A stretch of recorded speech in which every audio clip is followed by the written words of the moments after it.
மனித மிருகங்களாக மாதிரி செயல்பட்டுருக்காங்க சார். அதாவது மிளகாப்படி எடுத்து போட்டிருக்காங்க. 1,70,000 கோடி ஊழல் பண்ண ராஜாக்கு இந்த ட்ரீட்மெண்ட் கிடையாது. பொன்முடிக்கு 20 கோடிக்கு மேலே செம்மண் திருடி, கனிம வளத்தை திருடி, மண்ணை பூரா சுரண்டி ஊழல் பண்ண பொன்முடிக்கு இந்த தண்டனை கிடையாது. துரைமுருகன் ஆத்து மணலை பூரா கடத்தி விற்று மனித குலமே வாழ முடியாத அளவுக்கு செஞ்ச துரைமுருகனுக்கு இந்த தண்டனை கிடையாது. திருட்டு கேபிள் டிவி, அதாவது பிஎஸ்என்எலோட கேபிள் டிவி எடுத்து சன் டிவி நடத்தின தயாநிதி மாறனுக்கு இந்த தண்டனை கிடையாது. ஒரு பெண்ணை பாலியல் வன்முணர்வு பண்ண ஞானசேகரனுக்கு இந்த தண்டனை கிடையாது. கஞ்சாவெல்லாம் கடத்தி விற்றான் பாருங்க, அவனுக்கு இந்த தண்டனை கிடையாது.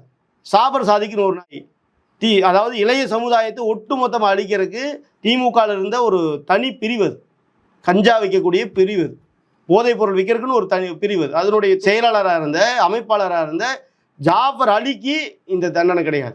பிடிஆர் சொன்னார் இல்லையா, 30,000 கோடி ஊழல் நடந்திருக்குன்னு.